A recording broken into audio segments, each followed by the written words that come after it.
Everybody, this is Tell the Truth Sports Radio. I'm your host, Ron Fitch. I'm going to tell you the truth about this beatdown that Uconn gave St. John's, and I'm talking about the best team in the country. Uconn destroyed St. John's, and when they went up 11, I think Caravan hit a three. Reed started the game scoring well. Their mindset was different because they got terrorized with the St. John's press at the Garden, and they got destroyed on the boards. Not this time, because they had 37 rebounds and 20 assists. That's Uconn basketball. And St. John's had 20 rebounds. So they out rebounded them, and they were attacking. They were aggressive. They played Uconn Dan Hurley basketball where the ball was moving. Uh, every possession, you got a good shot. That is Uconn basketball. That is, I didn't see that. I haven't seen that since, well, the second half of the Villanova game. You can see it. Maybe they're starting to hit their stride. I love the Castle back-to-back championship teams and the big they had. That was really good. And Caravan was on that team when he was younger. I like this one. I love this team like I love those teams, but I believe in Dan Hurley. I believe in the coaching staff. My guy, Mike Nardi, on the rest of the staff. I talked to Mike Nardi on the phone, and by the tone of his voice, they were to come out in this game. They wanted to win this game, and they came out like gangbusters. St. John's would have had to have hit shots. Sometimes St. John's, because they're such a good defensive team, I believe they're number one in the nation in defensive efficiency. Their problem is Hopkins and Ejiofor. He has to get the ball, and Mitchell. They have to get going. They have to really get going. I like Ruben Prey as a big. He's gonna be a nice little piece come tournament time, but they couldn't get anything going. They got no rebounds. They live off offensive rebounds, like Houston does. And when you box them out and you get rebounds, that takes about 20% of their offense. And now UConn's off and running, and they're off and they're hitting shots. But I love what Dan Hurley says. He says Taurus Reed Jr. We'll go to the Final Four if he plays well. We're not going if he doesn't, because he's a really good big with great moves inside. It sets the tone. You could dump it inside. He scores. You live out inside out, which I love. You can still shoot the threes, but you're inside. It's like a good running game. Now you can play action and go deep, or go down the field. Now the offense is balanced. Now Caravan's getting the wide open looks in the flow. Now they're getting shots they're supposed to get. Now Ball is playing better. And Mullins and Demery. Demery's running the point real well. 5 assists and 8 rebounds. And they're solid on the bench. It was just a solid Uconn effort. But I will say this, because I was talking to my buddy. He thought St. John's was going to win. I was like, well, I thought UConn was going to win, but that's a cool prediction. Maybe he's right, because they've kind of owned UConn. But I also had a feeling, just talk with Nardi, they were going to just come out and beat them up, and they did. I love how they played. Now, in a couple of weeks, I believe in my heart, barring any upsets, St. John's UConn going to play again in the Garden. It's going to be a total different story. It's not going to be the beatdown St. John's gave them on our boards in the first game. It's not going to be the beatdown UConn gave them the whole game. I think it's going to be somewhere in between, where it's just going to be a war, knockdown, rock fight. Both teams play great defense up and down. Whoever makes shots in the end is going to win, if Villanova or anybody else doesn't pull any upsets. I know Georgetown's not.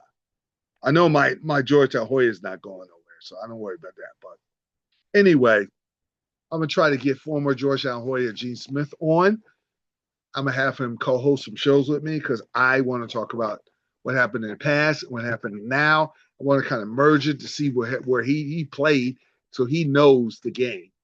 He played big time college basketball, won a national championship, and he can give me insights that I don't know. And that's what I love talking to former players. Love it.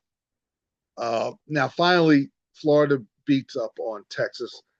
Didn't like that because Simeon Wilcher's my buddy. He plays on the Texas Longhorns.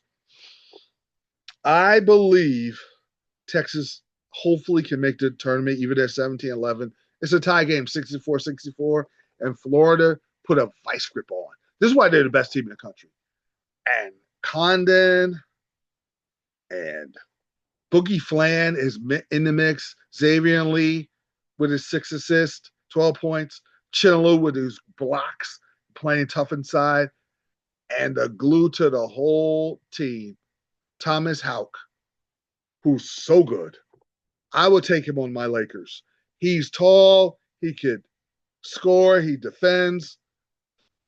He's 6'10", I believe. 6'9", 216. He can flat out ball. He can shoot. He drives. He leads the break. He plays great defense. And they're big inside. They play big. I love the college game. It's so much better than the pros when it comes to the interior. You go inside out. They go inside. They're big. Condon could pass. He could score. I mean, I really take him on the Lakers. And the key to Florida winning the national championship, because Duke with Boozer is going to be a handful, but they have the bigs to deal with Duke. But the one thing they also have, and Duke's got it pretty good, but they got a potential best backcourt in the country once they come together, and they're starting to come together because Boogie Flan offensively couldn't find himself as a transfer from Arkansas. He's trying to find himself in this Florida offense, but he has 22 tonight. He doesn't let it. He plays good defense too. Got the long arms, 22 points, and 5 rebounds. Plays really good defense. Xavier Lee is really starting to play make, and they're really efficient. It's just efficient. They hit big shots. They hit the threes they need.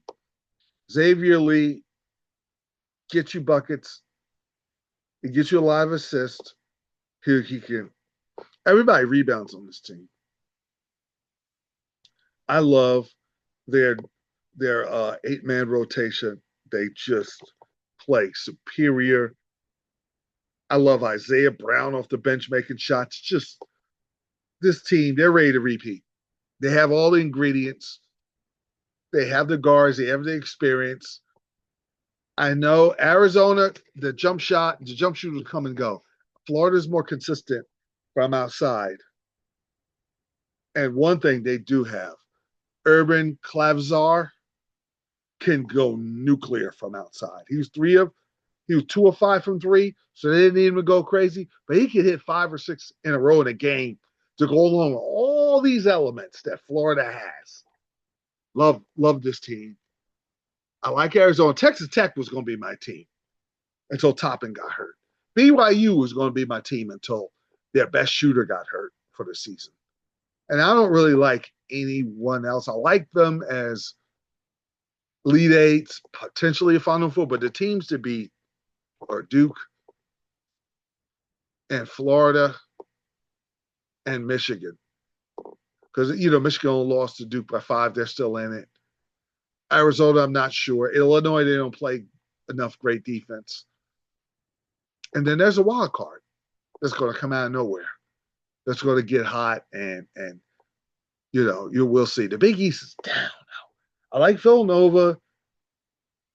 Marquette's got a superstar, but they're not complete. The Big 12 is the very best conference in the country. The Big 10 is right up there. The SEC and the Big 10 are fighting for number 2. And the ACC is okay because Virginia and Louisville is okay. NC State's a fraud. They beat North Carolina, talked their stuff, and they got destroyed by Virginia, who's playing good basketball. That frauds get up for certain games. Then the following game, they usually get beat by 30, and then they just fold like the frauds they are. NC State's a bunch of frauds. Will Wade's a good coach, but come on, dude. Go put together 2 or 3 good wins and games together, then sit to the press conference and yap. That's like if Georgetown won a couple games. Ed Cooley doesn't do that, but they start yapping. I'm like, come on, stop it. And that's my team. But anyway, Florida's to me, I don't care where they're ranked. They're the best team in the country. I believe they're going to repeat.